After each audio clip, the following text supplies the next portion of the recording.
ये आपकी कमी है कि आप उसके सामर्थ्य को पहचान नहीं पाते हो। ये आपकी कमी है कि आप उसके सपनों को समझ नहीं पा रहे हो, और इसलिए दूरी वहीं से बन जाती है। और मैं चाहूंगा बच्चों से कि आप प्रेशर के बीच भी,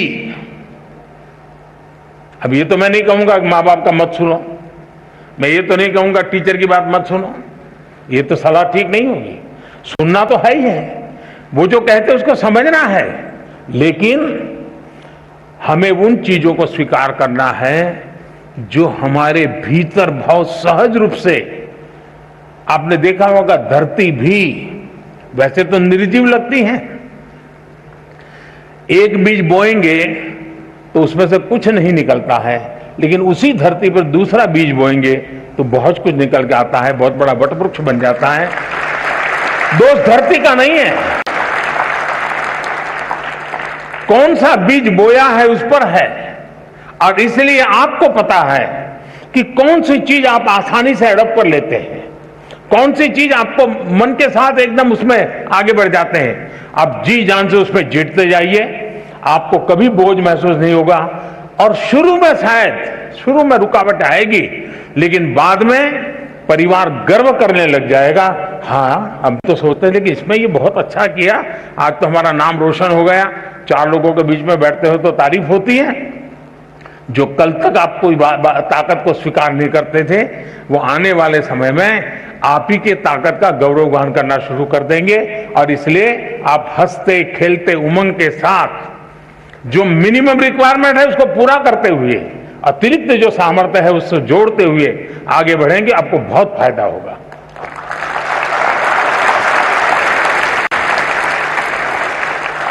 श्रद्धेय प्रधानमंत्री जी, आपने अभिभावक एवं शिक्षक की आशाओं अपेक्षाओं के बीच बच्चों की रुचि एवं आकांक्षाओं को नई शक्ति दी है।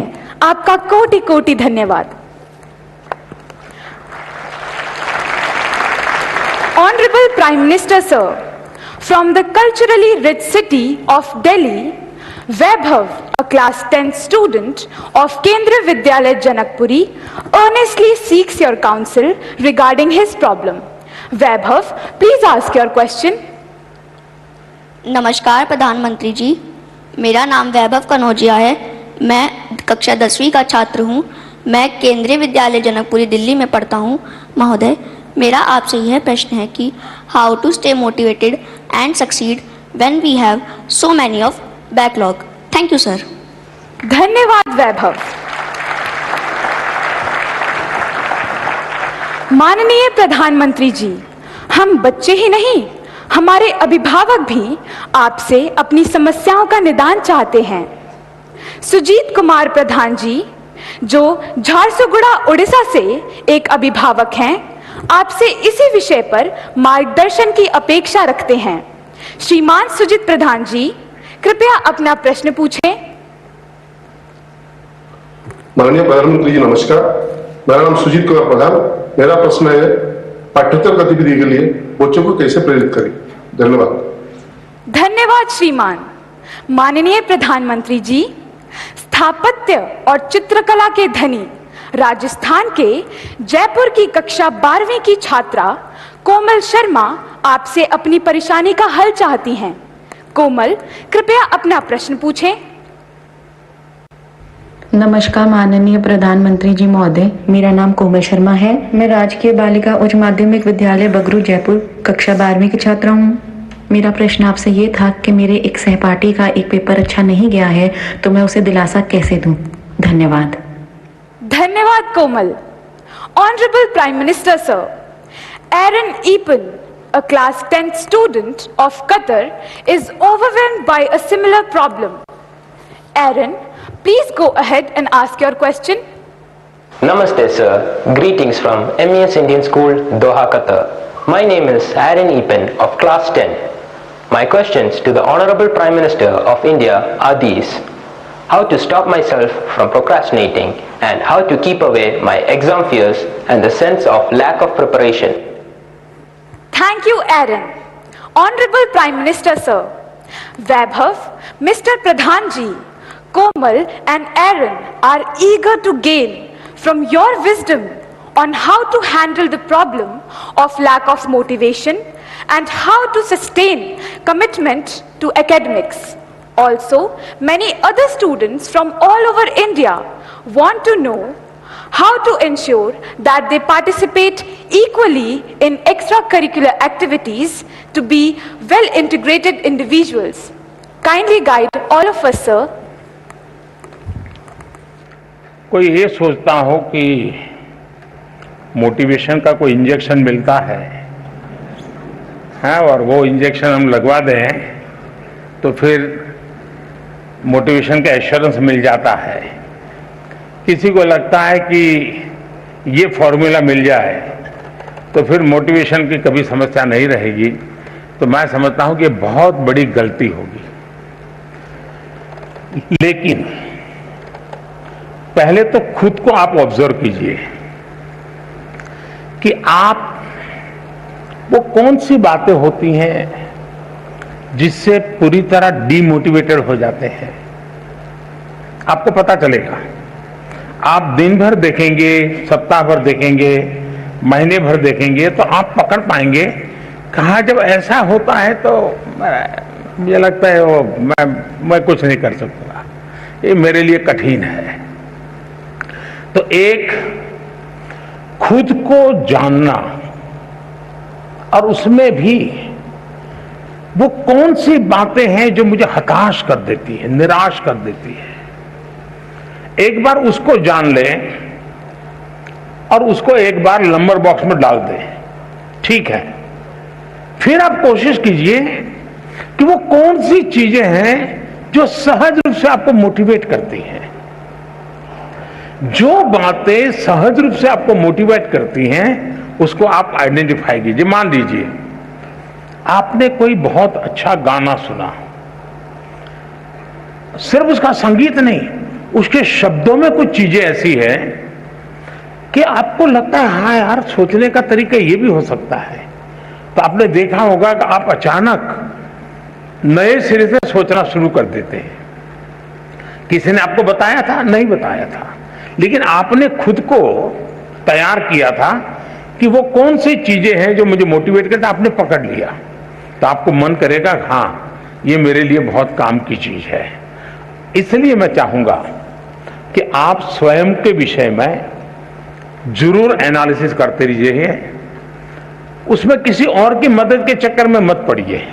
बार बार किसी को एक जाके मत कहो यार मेरा मूड नहीं है, मुझे मजा नहीं आता है। फिर आपके अंदर एक ऐसी वीकनेस पैदा होगी कि हर बार आप सिंपैथी चाहेंगे। फिर आपका मन करेगा मम्मी मेरे पास बैठे हैं, जरा मुझे पुचकारे पुलकारे, समय में जरा उत्साहित करे, मेरा लालन पालन करे। तो एक वीकनेस धीरे धीरे डेवलप हो जाएगी। कुछ पल तो अच्छे चले जाएंगे। और इसलिए कभी भी उन चीजों के विषय में सिंपैथी गेन करने के लिए उपयोग मत कीजिए, कभी मत कीजिए।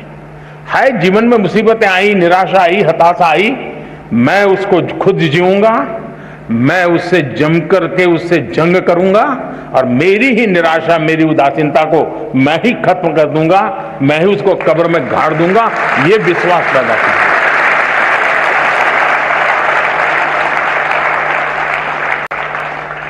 दूसरा है हम किन चीजों को ऑब्जर्व करते हैं। कभी कभी कुछ चीजों को ऑब्जर्व करने से भी हमें बहुत प्रेरणा मिलती है। अब मान लीजिए आपके ही पर घर में एक 3 साल का बच्चा है, 2 साल का बच्चा है, उसको कुछ लेना है लेकिन उसके लिए बड़ा मुश्किल है। आप दूर से देखते रहिए कि वो गिर जाएगा, पहुंच नहीं पाएगा, थक जाएगा तो थोड़ी देर चला जाएगा, फिर आएगा, फिर कोशिश करेगा।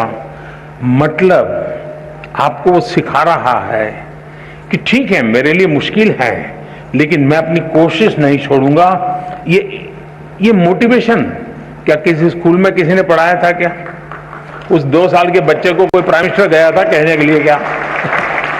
किसी प्राइम मिनिस्टर ने समझाया था क्या? अरे निराश मत हो जा बेटे, खड़े हो जाओ, दौड़ो, ऐसा कहने गया था क्या? जी नहीं। ईश्वर ने एक इनहेरेंट क्वालिटी हम सब में रखी हुई है, जो हमें कुछ न कुछ करने के लिए वो ड्राइविंग फोर्स बनती है। छोटे बालक में भी होता है। हमने कभी इन चीजों को ऑब्जर्व किया है?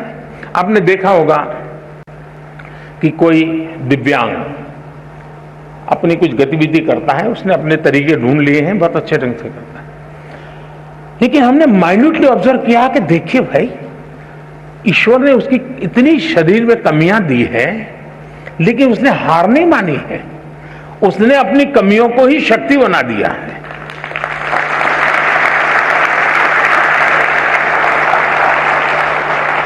और वो शक्ति खुद को तो दौड़ाती है, वो खुद शक्ति अगर देखने वाला नहीं, ऑब्जर्व करने वाला, जो निरीक्षण करता है, उसको भी प्रेरणा देती है। हम कोशिश करें हमारे आसपास जो चीजें हैं उसको हम उस रूप में ऑब्जर्व करें, उसकी वीकनेसेस को ऑब्जर्व ना करें, उस कमियों को उसने कैसे मात किया है, उन कमियों को वो कैसे मात करता है, उस प्रक्रिया को बारीकी से देखिए। आप फिर अपने आप को उसके साथ कोरिलेट करेंगे कि हाँ, मैं ऐसा होता है तो मैं भी शायद ऐसा कर सकता हूं। ईश्वर ने तो मुझे हाथ पैर सब बहुत बढ़िया दिया है, मुझे तो कोई कमी नहीं है, मैं क्यों चुप बैठा हूं? आप खुद दौड़ने लग जाएंगे। और इसलिए मुझे लगता है कि दूसरा एक विषय है